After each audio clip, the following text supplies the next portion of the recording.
So fresh after Blyton Park track day, I've obviously killed the stock brakes, which I knew was going to happen. They just can't cope with the heat.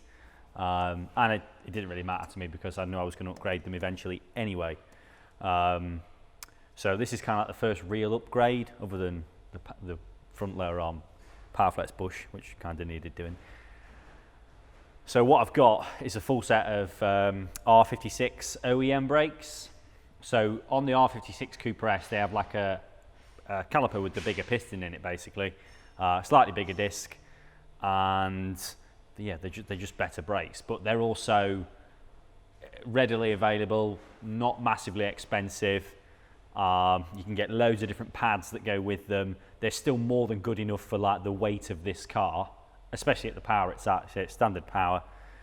So that's what we're going to fit. I've got all that, the genuine Brembo discs, the drilled groove disc, which again, this is all like, other than the good ridge lines, this is all exactly, and the Ferodo pads, this is all exactly what you get on an R56 Cooper S. So yeah, I've obviously got good ridge lines, red ones, because red parts make you go faster, and Ferodo DS 2,500 pads, and then ATE Type 200 fluid, which is what's in it now anyway, but I'm going to try and get into the habit of changing that fairly regularly because it's not mega expensive and it's easy to do.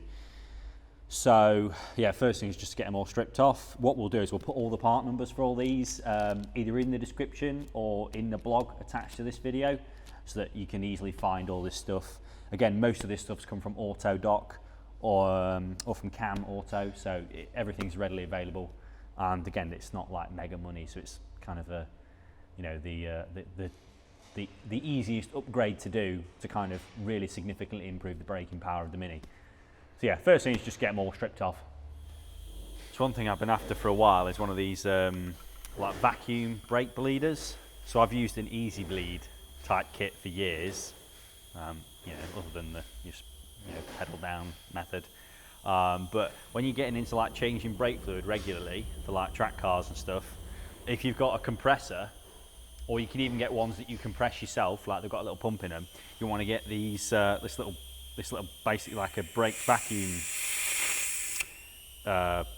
bleeder. It's basically a brake bleeder, but you can also use it if you've got loads. If you want to take all the fluid out of the system, you literally just hook it up to the first caliper in the system, put like the fitting over the bleed nipple, hook up to your air compressor or pump the pressure in, and you just pull the trigger, and then it just sucks all the fluid out, the whole braking system. It just creates a vacuum through here, and yeah, you can then disconnect all your brake lines, take your caliper off, and you're not going to get brake fluid and stuff everywhere then. And it's just super easy to do it this way if you're changing brake fluid regularly, because yeah, if you're getting through like litres of brake fluid every time, you don't want to be like pumping that out manually and trying to get it all out your lines. So this is a really good way of doing it.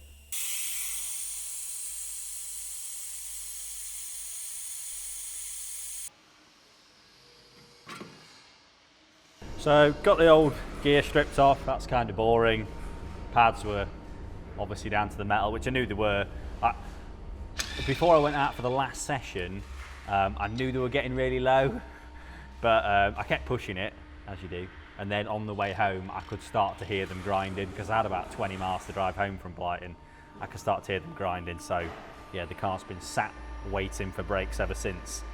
One of the reasons it's taken me so long to fit these is because one of the cool things about getting the R56 setup is the TRW calipers, well not TRW calipers, ABS calipers and the TRW carriers, which are the genuine parts. You can buy in red, or you can buy the calipers in like blue and black as well, I think. You just got to know the part number. So I ordered all the parts, and I must have got one part number wrong because I got one rear carrier. My cock up. Again, I'm not really familiar with these cars, so it's all a bit of a learning curve.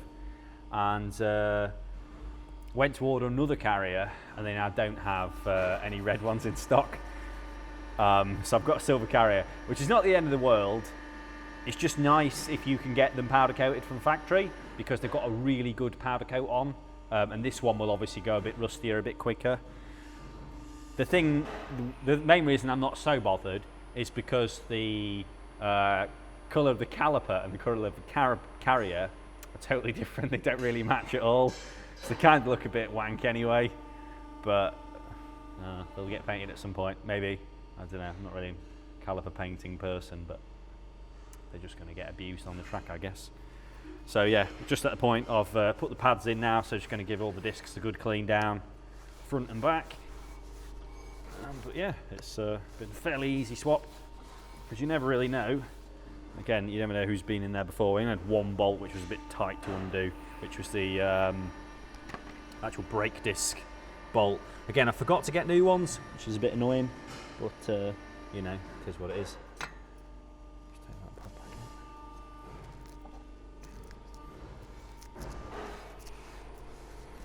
Always worth giving the discs a bit of a clean, because they are always pretty filthy.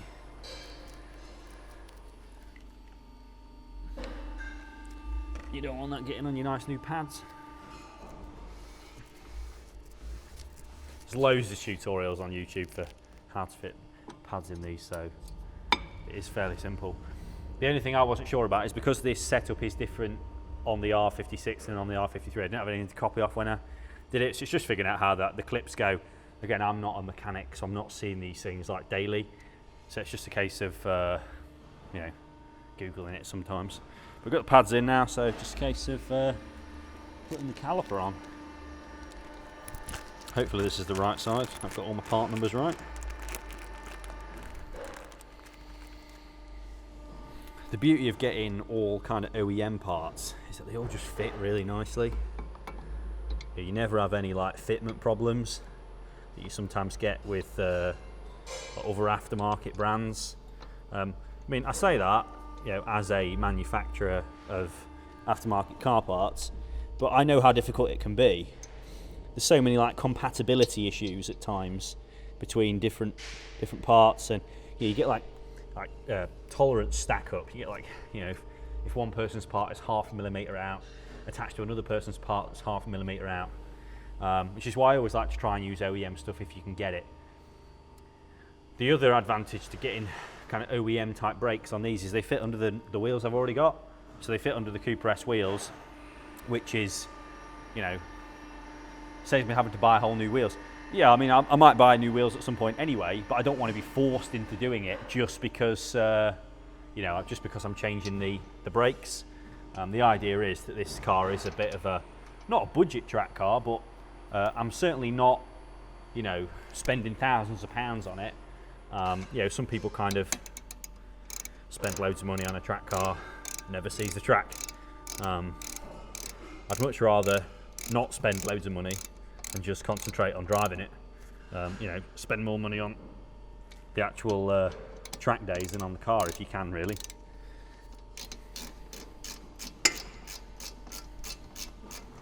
So, schoolboy error. I've put the wrong pads in on the wrong side. Again, I'm not a mechanic, I'm not doing this on a daily basis. And what I've done is put the pads for this side have got a little clip for the wear sensor to go in. Pads to the other side haven't. So I'll just take them out again.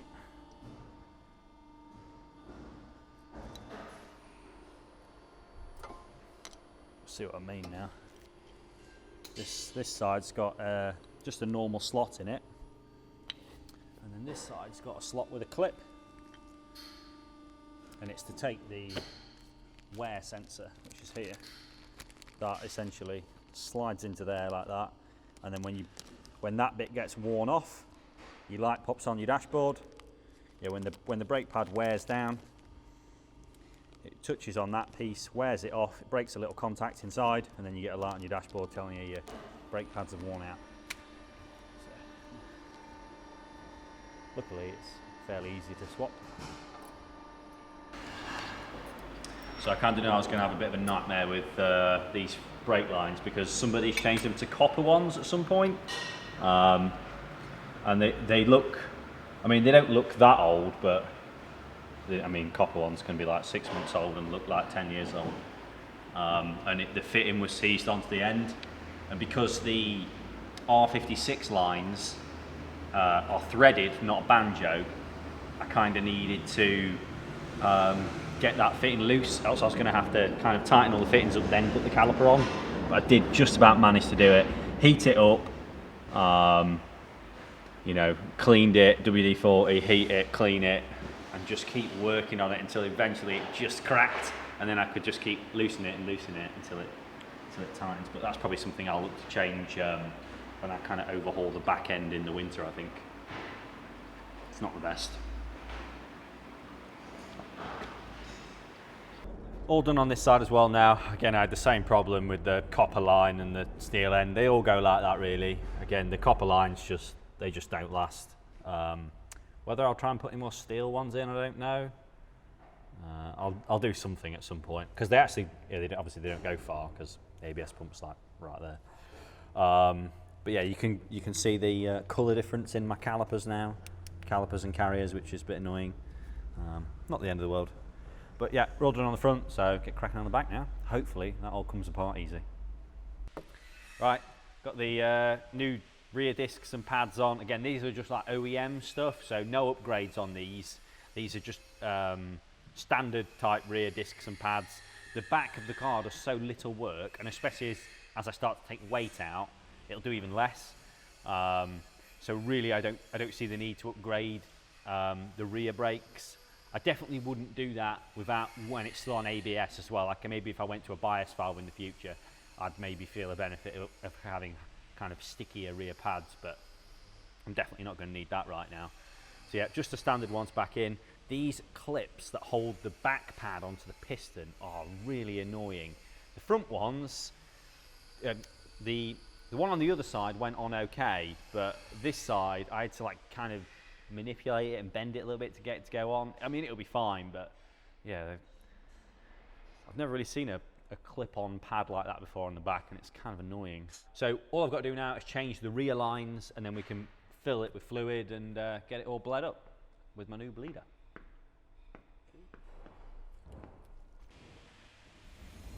Goodrich braided lines again for the back. You can get loads of different brands of lines. I just got these from Cam, because if you email them, they'll do your R53 lines for the back. That's just a normal R53 caliper to R53 car, and then they'll do your front set, which is R53 car to an R56 caliper for like no extra cost. So that's why I've got Goodrich ones, and I got shiny red.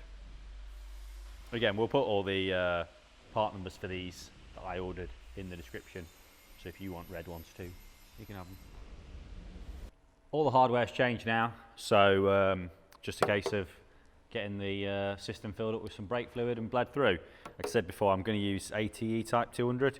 I've used this before, and it's actually, again, pretty cheap. I think it's like 10 quid a litre or something, so it's not particularly expensive. And again, when you're like spending 100, 150, 200 pound on a track day, you don't want to be having problems with like brake fluid boiling and stuff like that. So it's just easier just to change it after every track day.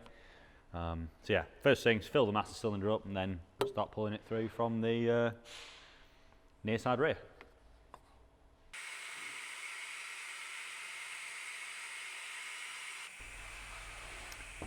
That's it, all bled up and sorted now. So just ready to kind of try and do a few road miles to bed the pads in before Cadwell next week. Hopefully we'll be able to get some decent footage while we're there.